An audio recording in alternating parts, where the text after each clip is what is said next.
Takže nafukovaciu posteľ mám prichystanú. Z predošlého videa ste videli, ako som robil záplaty. A teraz ju môžeme skontrolovať. 2 hodiny ubehli.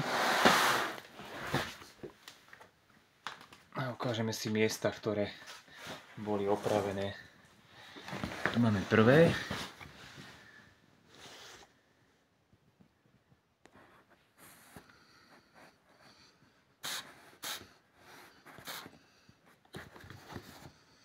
Tak ako je možné vidno, na mieste, ktoré je opravené, tak sa netvoria žiadne bublinky.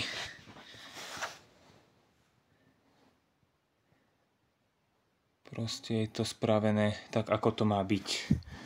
Predtým tam bola záplata z bicykla a zalepená sekundovým lepidlom.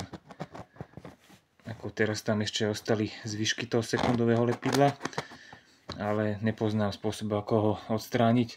Proste sa bude musieť počkať, až troška popraská a potom ho s manikúrovými nožničkami jemne oškrapkám a zostane už potom len jemný PVC povrch.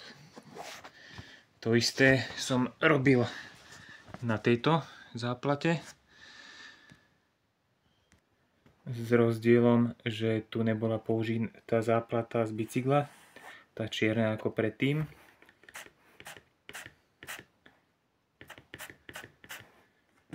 Ako je možné vidno, tak tiež sa netvoria žiadne bublinky v okolí záplaty. A takto je záplata prevedená na 100%. Môžem zaručiť, že vydrží minimálne 5 rokov, až keď sa neobjavia potom inde dierky. Tieto sprej nafukovacie postele sú totožné s Bestway nafukovacími postelami, dokonca má aj vyvýšenú časť vpredu na opretie hlavy a veľmi pohodlne sa na nej leží aj spí. Je dosť odolná tiež takisto.